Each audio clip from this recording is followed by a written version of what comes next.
Buen día. Hoy vamos a ver respuesta inmune. ¿Qué es la inmunización? La inmunización es la acción de brindar inmunidad en forma artificial que nos va a dar protección frente a enfermedades. La inmunización, que es esta acción de inducir inmunidad, puede ser de forma activa, es decir, induce al organismo a desarrollar defensas contra la enfermedad natural. Esto puede lograrse mediante la enfermedad natural en por sí o por administración de vacunas o toxoides que estimulan al sistema inmune a producir anticuerpos y o estimular su inmunidad celular. Pero también esta inmunización puede ser pasiva. Esto se refiere a la provisión en forma temporaria de protección por medio de la administración de anticuerpos exógenos. Entonces, acá tenemos que marcar dos diferencias importantes. La inmunidad activa o inmunización activa, yo induzco o remedo la respuesta inmune que se montaría en el hospedero si estuviera expuesto a la enfermedad natural y por lo tanto es específica y tiene memoria. En cambio, la inmunidad pasiva, que es la administración temporaria de protección por medio de anticuerpos, protege al individuo mientras dure la vida media de esos anticuerpos. Por eso, aunque es específica, porque los anticuerpos son específicos para ese agente microbiano, no tiene memoria. ¿Cuáles son las barreras mecánicas contra la infección? Estas son las barreras que nosotros llamamos naturales. Una de ellas es la piel intacta. Recuerden que la piel es un órgano muy extenso que mide 1,72 metros cuadrados dependiendo del tamaño del individuo.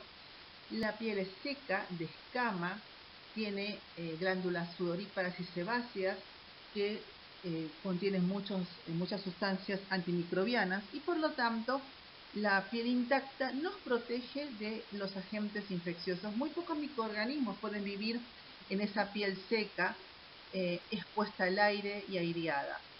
La bacteria que más frecuentemente coloniza nuestra piel es Staphylococcus epidermidis, pero hay otros gérmenes que lo pueden colonizar y que se encuentran en equilibrio con nuestra respuesta inmune. El moco, la mucina, que se produce en las mucosas, protege también a nuestro cuerpo de la invasión de microorganismos y este moco se mueve a través de cilios y es eliminado al exterior por el mecanismo tusígeno, por ejemplo. El lavado por lágrimas, saliva y otros líquidos corporales también favorecen la eliminación de gérmenes. Y por último, el vómito y la diarrea permite la eliminación de microorganismos patógenos que hayamos podido ingerir con los alimentos u toxinas de los mismos. Por lo tanto, siempre es bueno vomitar y tener diarrea para eliminar los mismos. ¿Dónde se encuentran los patógenos? Los patógenos pueden estar a nivel intracelular o a nivel extracelular. ¿Qué significa esto? Que nuestro sistema inmune ha ideado mecanismos para destruir tanto organismos intracelulares como organismos extracelulares. Ha planteado estrategias diferentes, porque no es lo mismo destruir un microorganismo que está dentro de una célula sin dañar a la célula o dañar lo menos posible y destruir a microorganismos que están fuera de la célula, bien, o en las superficies de los epitelios. Entonces, como vemos, algunos microorganismos intracitoplasmáticos figuran los virus, la clamidia, rickettsia, listeria monocitógenes y algunos protozoos, microorganismos que aún todavía ustedes no conocen. Y a nivel de vesículas, esto quiere decir que estos microorganismos ingresaron y están dentro de un fagosoma o un fagolisosoma. Son microorganismos como las micobacterias, como Salmonella typhimurium, Leishmania, Tripomastigotes. Estos microorganismos, en cambio, que están dentro de vesículas y que son capaces de sobrevivir dentro de la vesícula, han ideado mecanismos para evitar ser destruidos por las enzimas de los fagolisosomas. A nivel extracelular hay un montón de microorganismos, virus, bacterias, protozoos, hongos y parásitos diversos que viven en el espacio intersticial, en la sangre y en la linfa. Y hay muchos que viven en la superficie de epitelios, que tienen receptores para unirse a la superficie de epitelios y ahí causan daño. Por ejemplo, Streptococcus pneumoniae, Vibrio cólera, Mycoplasma. Algunos de ellos causan daño en la puerta de entrada y otros penetran y invaden. Y otros producen toxinas que son siendo las toxinas las que penetran e invaden. ¿Qué sería un antígeno? Recuerden que la palabra antígeno significa algo extraño, sustancia extraña para el organismo. La palabra epitope en realidad se refiere a una porción del antígeno que sería la estructura molecular que puede ser reconocida por los receptores específicos presentes en los linfocitos T y B. Entonces, es un poquito diferente. Generalmente antígeno es una palabra que define a sustancia extraña que va a ser reconocida por la respuesta inmune y en cambio determinante antigénico o epitope sería esa estructura molecular que va a ser reconocida por receptores específicos de los linfocitos T y B. El antígeno puede ingresar, como se ve en la diapositiva, a partir de la piel, por una herida en la piel. Fíjense que están ahí, entrando como puntitos rojos. Y está una primera línea de defensa, que son parte de la respuesta inmune innata, como recordarán, y son las células de Langerhans. Las células de Langerhans, como células en aspecto de araña, van a endocitar. Recuerden que dije la palabra endocitar y no fagocitar. Endocitar significa incorporar, procesar y posteriormente presentar. En cambio, fagocitar significa incorporar y destruir. Acá, la célula de Langerhans, como una célula dendrítica inmadura, captura el antígeno, lo procesa, migra de la piel por vasos linfáticos hacia el ganglio regional por los vasos linfáticos aferentes, se convierte en célula dendrítica, completa su maduración y como célula dendrítica madura son los únicos que pueden estimular al linfocito T naïf. Recuerden que la única que puede presentar al linfocito T virgen o naïf es la célula dendrítica madura en los órganos linfáticos secundarios, donde se va a originar la respuesta inmune.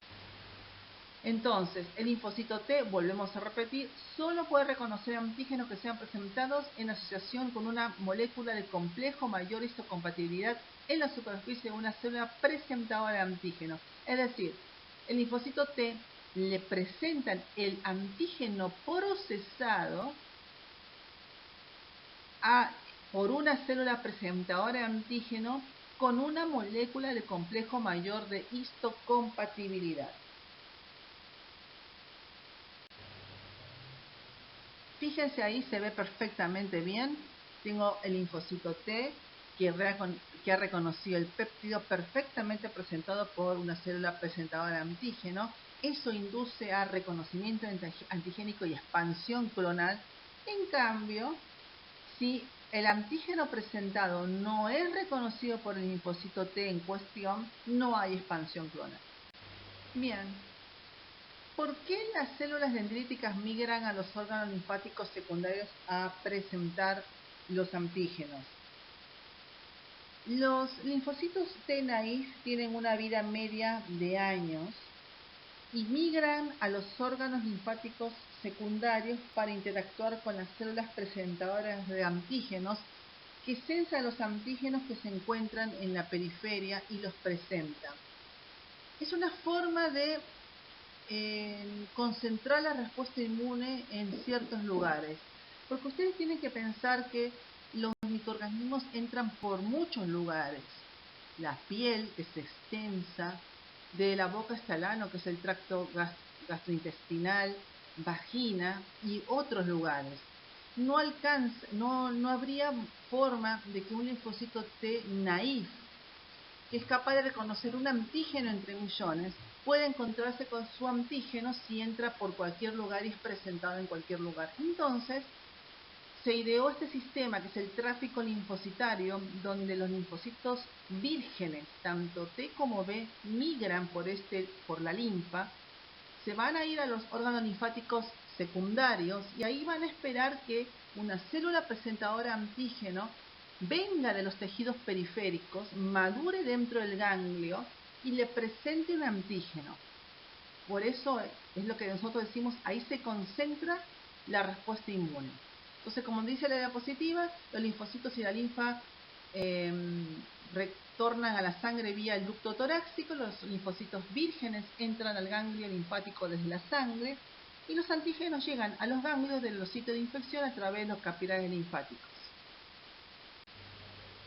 ¿Cómo hace el linfocito T y el linfocito B virgen o naif? Recuerden que virgen o naif significa que nunca ha reconocido antígeno.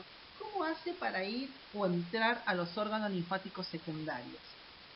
Entonces, como dice ahí, lo harán a través de las células de endotelio alto, que son células cúbicas que se encuentran en la entrada de los ganglios linfáticos, es decir, en los vasos linfáticos aferentes. Estas células de endotelio alto se encuentran sialiladas o glicosiladas y expresan en su superficie moléculas de adhesión como las GLICAM, las ICAM1, CD34 y quemoquinas. Recuerden que eran las quemoquinas. ¿Recuerdan? Las quemoquinas son sustancias que inducen la migración de poblaciones leucocitarias.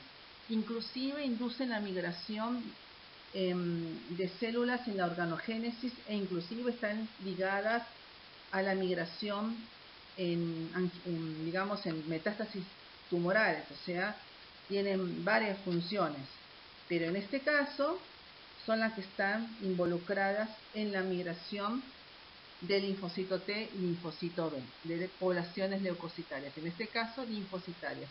Fíjense lo que expresa el linfocito T acá en esta diapositiva. Tiene una L-selectina, una LFA, que es una integrina, y tiene un receptor para quemoquinas. Entonces, lo primero que va a hacer, primero tiene que estar este endotelio cúbico. Recuerde que el endotelio de los vasos es más bien plano, acá este es cúbico. Tiene que estar sialilado. Y lo que va a hacer el linfocito T es rolar. Rolar significa empezar a acercarse a este endotelio. Y va a interactuar su L-selectina con las cialomucinas CD34 y GLICAM1.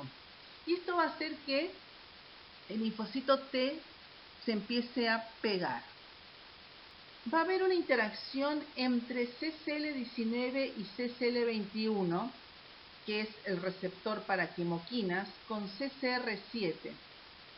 Y esto va a inducir reconocimiento que va a aumentar la afinidad de LFA1, que es una integrina, con la ICAM1, que es una molécula de adhesión. Al final esto provoca lo que se llama la adherencia estable y posteriormente el linfocito T ingresa por diapéresis hacia el ganglio linfático. Recordemos un poco lo que son antígenos T dependientes y antígenos T independientes. ¿Se acuerdan? Los antígenos T dependientes los T dependientes son aquellos que necesitan sí o sí la colaboración con el linfocito T para reconocer antígeno y producir anticuerpos.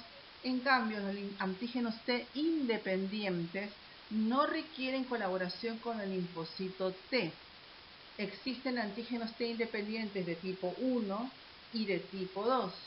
Los de tipo 1 generalmente inducen la producción de anticuerpos policlonales, polireactivos, frente a antígenos como lipopolisacárido de bacterias. En cambio, los de tipo 2 reconocen secuencias repetitivas de polisacáridos en la superficie de bacterias, es decir, son los que se encargan de reconocer cápsulas y rápidamente producen anticuerpos de tipo IgM específicos. El linfocito T virgen y la célula dendrítica se activan recíprocamente en los órganos linfáticos secundarios. Entonces, vamos a observar en la diapositiva el linfocito TCD4 virgen y nos muestra la primera y segunda señal de activación que lleva a la activación del linfocito TCD4 con la expresión de CD40 ligando y aumento de la expresión de C80 a C86. Bien, ¿qué significa esto? Hay una primera interacción entre moléculas de adhesión de la célula dendrítica y del linfocito TCD4 virgen. Y posteriormente aparece la primera señal. ¿Cuál es la primera señal? O sinapsis inmunitaria, que es lo que vamos a ver ahora.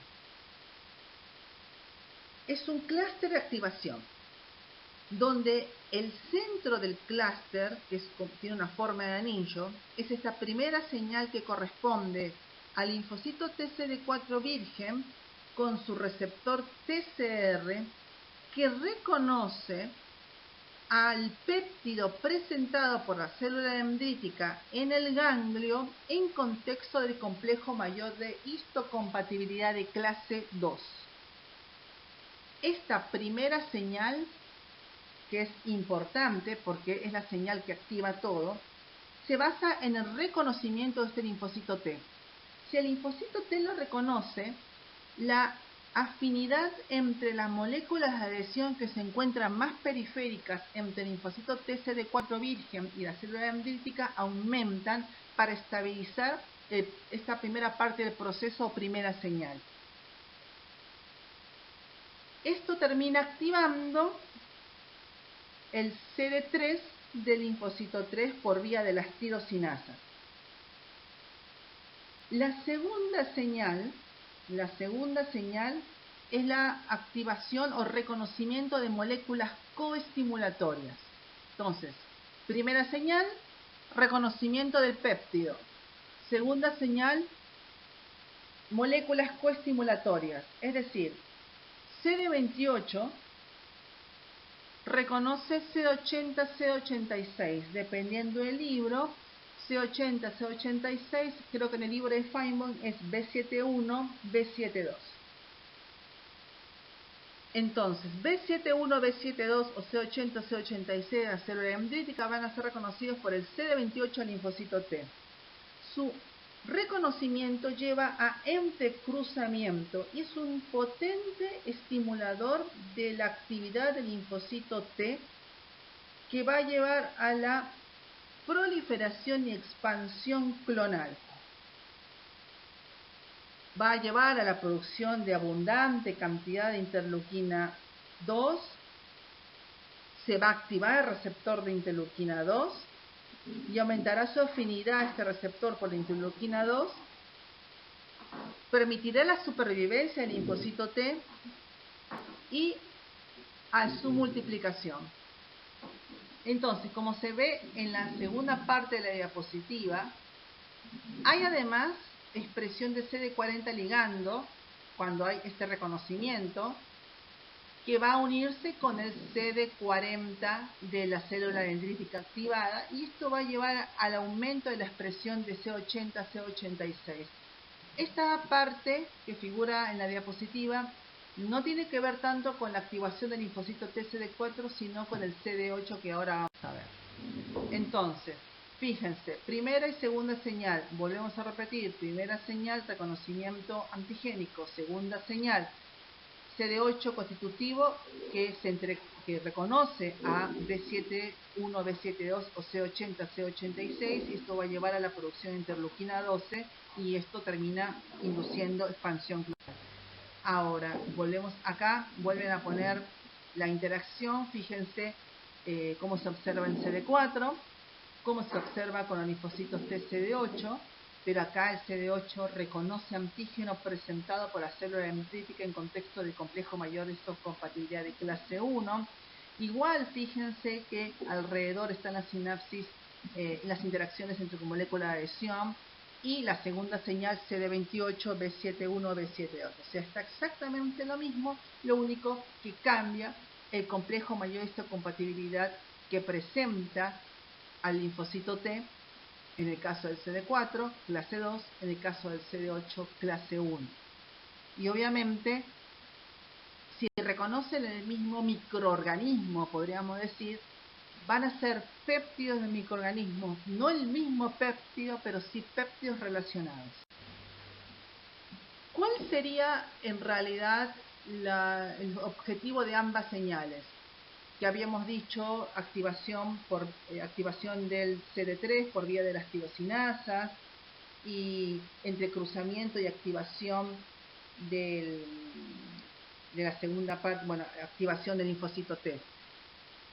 En realidad lo que se busca es que el linfocito T empiece a producir interleuquina 2. En condiciones normales, es decir, cuando un linfocito T no está activado, expresa en su superficie receptores de interleuquina 2 de baja afinidad. De baja afinidad significa que no tienen la suficiente energía o fuerza para inducir expansión clonal. Este receptor de baja afinidad está formado por una cadena gamma y una cadena beta. ¿Qué pasa cuando hay reconocimiento antigénico? Este reconocimiento antigénico induce por vía de la tirosinasa a nivel del núcleo del linfocito T a producir la cadena alfa para que ese receptor de interleuquina 2 de baja afinidad se convierta en un receptor de alta afinidad. Es un receptor que va a ser un receptor alfa, gamma, beta. Se va a expresar en la superficie del linfocito T. El linfocito T empieza a producir el interleuquina 2. Esta interleuquina 2, por mecanismo autócrino, va a estimular al mismo linfocito T. Podemos decir satisfacción garantizada, mecanismo autócrino, y al activarse con este receptor de mayor afinidad se induce la proliferación del linfocito T. Entonces, acá vemos otra cosa diferente. Habíamos dicho que el linfocito T activado tiene varias funciones. El linfocito TCD4 se llama helper o ayudador. Este nombre no es porque sí. El linfocito T ayuda a la activación del linfocito B. Esto es lo que nosotros llamamos cooperación LT-LB. Habíamos dicho también en diapositivas anteriores que hay antígenos que requieren para mejor reconocimiento la cooperación LT-LB, que el linfocito T tiene que colaborar con el B para que el linfocito B produzca anticuerpos específicos contra ese antígeno, antígenos T dependientes. Bien, acá vamos a ver cómo el linfocito T colabora con el B para producir anticuerpos contra antígenos T dependientes. Entonces, el linfocito B, ¿lo recuerdan de ontogenia B? Naif o virgen, se encuentra armado en su superficie por una inmunoglobulina M y una inmunoglobulina D. La D no sabemos para qué se utiliza, pero está. La inmunoglobulina M está presente y también ha reconocido antígeno. ¿Sí? También ha reconocido antígeno. La inmunoglobulina M, al reconocer antígeno, estamos hablando siempre de un linfocito B naif, incorpora dentro de una vesícula al anticuerpo IgM con el antígeno reconocido, lo procesa y lo presenta al linfocito T activado que ya ha reconocido antígeno del mismo microorganismo, no el mismo, pero sí relacionado. Eso se llama reconocimiento ligando. El linfocito B, como se observa ahí, en el contexto del complejo mayor de histocompatibilidad de clase 2, le presenta al T. Por eso, nuevamente es primera señal. El linfocito T tiene CD28 y reconoce las moléculas coestimulatorias del B, B71, B72, segunda señal. Y ahí, ¿qué hace el linfocito T? Expresa CD40 ligando. que se va a unir al CD40 del linfocito B. Y con esta unión, CD40 ligando al linfocito T, activado que reconoció antígeno, y el linfocito B, que expresa CD40, que le está presentando el antígeno, esa es la colaboración. Ahí es cuando, y obviamente liberación de citoquinas, ahí es cuando el linfocito B prolifera, se diferencia y empieza a producir anticuerpos y se transforma en plasmoblasto y plasmocito. El linfocito T activado, CD4, va a tener un perfil efector diferente con un patrón de citoquinas particular. Esto sí lo tienen que saber, los perfiles lo preguntan siempre. Perfil TH1 es el perfil celular puro, que está inducido por interleuquina 12 en el medio. El linfocito T, CD4, perfil TH1, va a producir gran cantidad de interferón gamma e interleuquina 2. La interleuquina 2 va a favorecer la expansión clonal, el interferón gamma, la activación de los macrófagos que en ese momento se encuentran luchando con microorganismos intracelulares en general. El perfil folicular helper va a favorecer la activación de linfocitos B y ese perfil que predomina en los ganglios linfáticos, donde va a haber gran producción de interleuquina 21. El perfil TH2 es el clásico perfil que ahora nosotros lo conocemos como el perfil antiparasitario y el perfil de las alergias, donde la citoquina que modula ese perfil es la interleuquina 4 y el linfocito TCD4 perfil TH2 va a producir interleuquina 4, interleuquina 5, interleuquina 6, interleuquina 10, interleuquina 13. Perfil TH17. El perfil TH17 es inducido, como dice ahí, por interleuquina 21, factor transformante beta, interleuquina 6, interleuquina 23, interleuquina 18. Va a estimular la producción y reclutamiento de neutrófilos a los focos infecciosos y es un perfil muy usado para combatir infecciones micóticas, infecciones por hongos. Y por último, hay perfiles reguladores. Siempre, todo mecanismo disparado y activado con producción de citoquinas que inflaman o proinflamatorias tiene que tener un correlato de resolución, de apaciguamiento, de inducir tolerancia.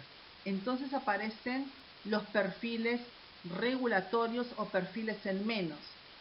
El perfil regulatorio por excelencia es el perfil TREG1, comandado por la interleuquina 10, que es la interleuquina que inhibe absolutamente todo, porque en algún momento, cuando ocurre el proceso infeccioso y se resuelve, eso tiene que parar, porque si no la persona entra en sepsis y muere. El perfil regulatorio corta la respuesta inflamatoria y se encarga de los procesos de reparación tisular y cura. Y está comandada por interleuquina 10 y factor transformante beta. Son los que van a estimular a los macrófagos a la producción de colágeno, elastina para las cicatrices, etc. Y el perfil TH3, que está estimulado por el factor transformante beta, es el otro perfil inmunomodulador en menos, el perfil de reparación. Esto es colaboración LTCD4 con LTCD8. Recuerdan que habíamos visto en la primera diapositiva que hablaba de sinapsis inmunitaria, que en un momento el linfocito TCD4 activado sobre la célula dendrítica estimulaba la producción de más moléculas coestimulatorias, que habíamos dicho que no tenía que ver en sí con el linfocito TCD4, sino con el CD8. Bien, el linfocito TCD8 también reconoce antígeno. Lo reconoce en el contexto del complejo mayor de compatibilidad de clase 1. También primera señal, también segunda señal con moléculas coestimulatorias. Pero se requieren muchas moléculas coestimulatorias para activar al linfocito TCD8 virgen. La única forma de conseguir gran cantidad de moléculas coestimulatorias, es decir, que la célula dendrítica produzca muchas moléculas coestimulatorias para que interactúe con el CD28 del linfocito TCD8, es por activación del linfocito TCD4. ¿Se recuerdan? CD40, CD40 ligando, CD40 de ligando del linfocito T interactuando con el CD40 de la célula dendrítica lleva a aumento de la producción de CD80, CD86 o B71, B72, y eso hace que el linfocito TCD8 se active en forma correcta. Si esto no ocurre, el linfocito TCD8 reconoce antígeno, se activa poco y mal y muere rápidamente por apoptosis. Esto se vio claramente en la inmunodeficiencia adquirida. Los pacientes VIH que tienen muy poco CD4 activan poco y mal a sus CD8. Posteriormente, el linfocito TC8 se va a diferenciar en células citotóxicas encargadas de destruir células infectadas y producir apoptosis de células infectadas, o liberar gran cantidad de interferones como antivirales para matar virus dentro de células. Entonces, fíjense ahí, activación y proliferación en 2 a 10 días, linfocitos TC8 citotóxicos que producen síntesis de perforinas y gransinas, y secreción de contenido granular para producir apoptosis de la célula infectada. Es el mecanismo muy parecido al que tiene las natural killer. Si recuerdan el mecanismo de las natural killer, es el mecanismo que los linfocitos TCD8 citotóxicos utilizan para destruir células. ¿Dónde se activan los linfocitos B? Nuevamente, tráfico linfocitario, y se va a dirigir al ganglio linfático. Entonces el linfocito B, igual que el T, reconocen antígenos y se activan en el ganglio linfático o en el órgano linfático secundario. Y acá, para no olvidarnos, hay que agregar ganglios linfáticos y vasos. Bien, en el ganglio ocurre lo que nosotros denominamos la colaboración NT-LB. Hay que recordar que más del 90% de linfocitos B transicionales 2, es decir, aquellos que ya están maduros, se encuentran en los órganos linfáticos secundarios. ¿Qué va a ocurrir en la primera parte? Fíjense que hay dos partes. Una primera parte donde la célula dendrítica madura en el contexto del complejo mayor histocompatibilidad de clase 2 le presenta un péptido o un antígeno linfocito TCD4. Este linfocito TCD4 se activa, hay expansión clonal, y como se observa ahí, se va a dirigir al folículo primario, a la periferia del folículo primario, y se va a llamar linfocito T folicular helper. ¿Se acuerdan que en los ganglios hay dos zonas, una zona paracortical y una zona cortical? En la zona paracortical del ganglio, o zona T, están los linfocitos T, y en la zona de los folículos primarios está el linfocito B. Bien, el linfocito B, como se observa ahí, también reconoce antígeno. El linfocito B también llegó al ganglio, se metió en el folículo primario y llegó al ganglio también por las células de endotelio alto, armado de su inmunoglobulina M e inmunoglobulina D. Recuerdan, el linfocito B, que está metido en el folículo primario, también reconoce antígeno en su conformación nativa, el mismo antígeno del mismo microorganismo que el linfocito T reconoció presentado por la célula presentadora de antígeno, pero no es exactamente igual. Eso se llama reconocimiento ligando, reconoce un antígeno parecido, pero no exactamente igual. Deben reconocer epitopes del mismo antígeno, se llama reconocimiento ligando. No son epitopes iguales, sino péptidos del mismo antígeno. Si eso ocurre, el reconocimiento del linfocito T, del TCR linfocito T, induce al linfocito T la expresión de CD40 ligando. ¿Se acuerdan esa primera parte que les mostré de la colaboración LT-LB? Linfocito T, en este caso folicular helper, expresando CD40 ligando, va a interactuar con linfocito B que le está presentando antígeno al linfocito T folicular helper. Recuerden que le tiene que presentar antígeno. Le presenta antígeno, el linfocito T folicular helper lo reconoce, se activa el CD40, se une al CD40 ligando del B y el linfocito B se activa. Bien, el linfocito B se activa. Y posteriormente se va a meter dentro del ganglio, dentro del folículo primario. Vuelve, fíjense que este reconocimiento, segunda señal, va a ocurrir en la periferia del folículo primario y después el linfocito B se vuelve a meter. Cortando esta primera parte, hay que recordar que los linfocitos B de la zona marginal del vaso producen los primeros anticuerpos contra bacterias y virus que ingresan por sangre. Son anticuerpos de tipo IgM totalmente específicos que reconocen secuencias repetitivas de cápsulas como las cápsulas de Streptococcus pneumoniae.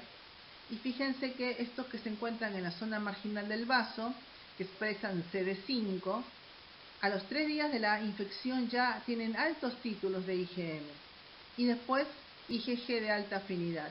¿Qué significa esto?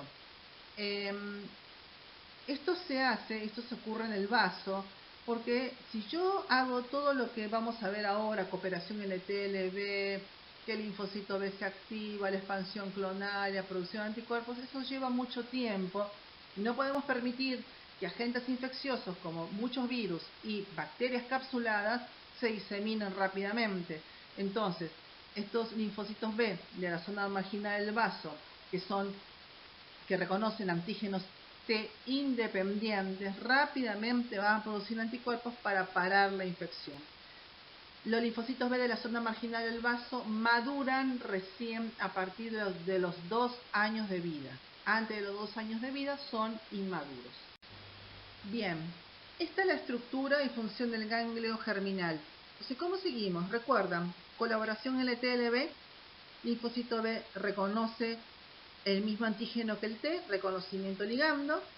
El linfocito B naïf activado se mete, vuelve al folículo y empieza a dividirse activamente. Entonces, se van a transformar estos linfocitos B nuevos, se van a llamar a partir de ahora centroblastos porque tienen un núcleo, digamos, mucho más oscuro, es lo que nosotros vamos a llamar la zona oscura del ganglio, mientras que aquello que no se activó, los otros linfocitos que no se activaron, van a ir a la periferia de este proceso y van a transformarse en la zona del manto. Esta zona más oscura, que ocurre en la primera semana, que va a estar lleno de centroblastos, es lo que nosotros llamamos el centro germinal. ¿Qué va a pasar acá? Acá el linfocito B se va a empezar a dividir, pero los anticuerpos que se van a producir van a tener pequeñas mutaciones puntiformes.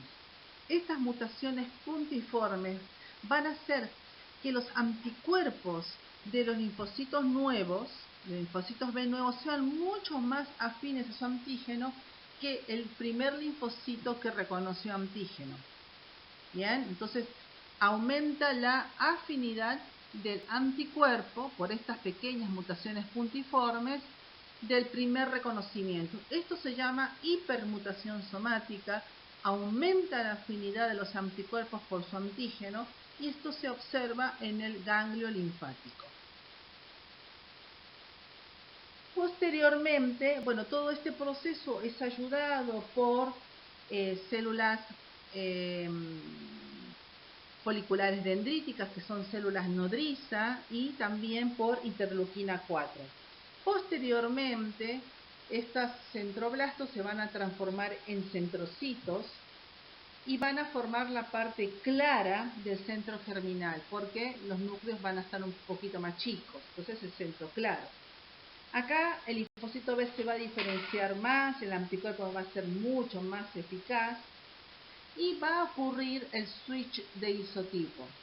¿Qué significa esto? En un primer momento, los primeros anticuerpos que se van a producir van a ser de tipo IgM, obviamente, porque es lo que primero se va a producir, que es el primer anticuerpo que el linfocito T tiene. Pero posteriormente, por requerimientos de la infección y el tipo de antígeno, puede cambiar este anticuerpo a un anticuerpo de tipo IgG, un anticuerpo de tipo IgE, y eso simplemente se hace cambiando la fracción constante, o sea, la afinidad por el antígeno persiste porque la fracción FAB, que es la que reconoce antígeno, esa permanece, digamos, exactamente igual, pero cambia la fracción constante. Entonces, yo aproximadamente después de los 10 días o más, voy a empezar a ver otro tipo de anticuerpos, que es lo que nosotros vamos a llamar switch de isotipo. Y va a salir de este centro germinal células de memoria y células plasmáticas.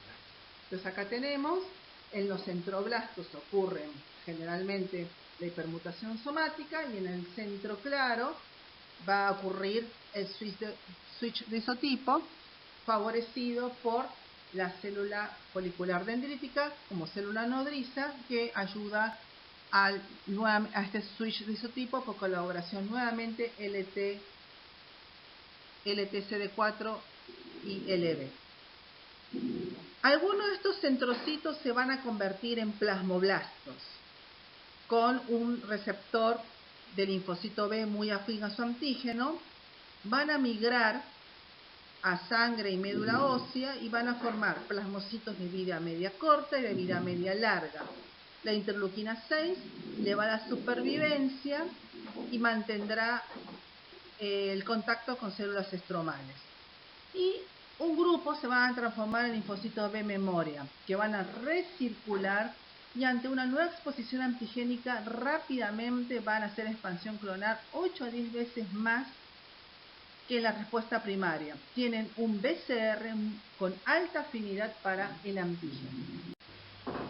Entonces acá tenemos células de memoria, plasmoblastos y plasmocitos. Etapas de la inducción de la respuesta B. Recuerdan, cooperación LT-LB, proliferación de linfocitos B, producción de anticuerpos por parte de los plasmocitos. Primera respuesta es la que suele demorar, primer reconocimiento antigénico, aparición de anticuerpos que van a hacer un pico en los primeros 10 días a predomino de IgM de poca cantidad y posteriormente a partir de la semana del día 20 va a ser switch de isotipo a IgG o alguna otra inmunoglobulina que sea necesaria. En cambio, en el caso de memoria, rápidamente en los primeros 3 días ya aparecen anticuerpos, va a haber un pequeño pico de IgM, pero muy poquito, y va a predominar IgG 10 veces o más que en la respuesta primaria. Entonces tenemos acá respuesta primaria y secundaria. Recuerden, la respuesta primaria hay un tiempo donde el antígeno entra hasta que empiezan a aparecer las primeras inmunoglobulinas. Fíjense, tiempo requerido 5 a 10 días, en la secundaria apenas 1 a 3 días. La intensidad es menor, en la secundaria es mayor. Predomina IgM, en la otra ya predomina IgG. Hay IgM pero muy poquito. La afinidad a los anticuerpos es baja, mientras que en la secundaria, o sea, segunda respuesta es alta. Y nos dice algunos de los inmunógenos. ¿Esto cómo lo podemos pensar? Primera exposición a virus sarampión, natural. Me voy a enfermar. Haré anticuerpos primero IgM y después haré anticuerpos IgG. Segunda exposición al mismo virus de sarampión. Inmediatamente hago IgG. Nunca me enfermo. Soy inmune al virus sarampión. Entonces, inmunización, inducción de una respuesta inmune. Ya habíamos visto que se puede dividir en pasiva y activa. La pasiva puede ser natural y artificial y la activa puede ser natural y artificial. Acá por ahí está un poco erróneo las flechitas, pero vamos a corregirlo rápidamente. Inmunización pasiva Vamos a nombrar, esta sería una disposición pasiva artificial. Transferencia de anticuerpos por vía endovenosa o intramuscular, dura más o menos un mes porque es lo que dura la IgG. Yo lo que generalmente administro es inmunoglobulina G específica contra un antígeno. Generalmente lo conseguimos de pool de sueros de pacientes. Esta IgG tiene un promedio de 21 a 28 días. Puede usarse para profilaxis preexposición o posexposición. Por ejemplo, cuando me dan la vacuna antitetánica y me dan gamma globulina antitetánica, me dan dos cosas. Vacuna toxoide tetánico para estimular anticuerpos propios míos, y eso demora más o menos un mes. Pero yo tengo que estar protegida en el caso que aparezca la toxina tetánica que me puede llegar a matar, y me dan gamma globulina antitetánica, gamma globulina antitoxina. ¿Se entiende? La inmunización pasiva natural es la administración natural de anticuerpos. Esto, por ejemplo, lo logramos en la lactancia materna. Inmunización activa, objetivo inducir respuesta inmune para producir anticuerpos. Es como remedar toda la respuesta inmune. En vez de hacer que la persona haga la enfermedad natural, es darle al agente etiológico atenuado o partes de él o muerto para que monte una respuesta inmune adecuada. Entonces, el mecanismo artificial más conocido es la vacunación, y yo induzco respuesta adaptativa que va a tener memoria. Esta memoria va a favorecer que si yo me expongo al agente natural no me enfermo. Entonces acá tenemos vacunas, el principio de las vacunas. La memoria inmunológica es mediada por anticuerpos que persisten en el tiempo y por linfocitos T y B memoria, exactamente igual que en la enfermedad natural. Esta es la cinética de la respuesta inmune frente a antígenos T dependientes, es lo que habíamos visto antes, primera respuesta y segunda respuesta. Siempre la segunda exposición con el mismo inmunógeno va a dar una respuesta mucho más intensa y duradera. Esto es lo que nosotros llamamos el switch de isotipo. En el primer momento va a predominar IgM y por switch de isotipo va a cambiar a IgG. Cambios cualitativos en los anticuerpos, también lo mismo, va a ser mucho más maduro en la segunda respuesta que en la primera respuesta. Y acá observamos por dónde los microorganismos pueden ingresar, por piel, por tracto gastrointestinal y tracto respiratorio. Son todas las puertas de entrada de microorganismos. Los microorganismos van a ser reconocidos en la puerta de entrada, van a ser llevados sus partes o péptidos procesados por las células dendríticas de la zona al ganglio linfático o al vaso, y posteriormente van a ser presentados a linfocitos T y linfocitos B para montar la respuesta inmune adaptativa. Bueno, muchas gracias. Van a contestar algunas preguntas. Nombre todos los perfiles del linfocito TCD4 helper cuando se activa y en qué casos funciona cada uno. Describa la cooperación LT-LB y describa cómo se realizan la primera y segunda señal de activación del linfocito TCD4 helper.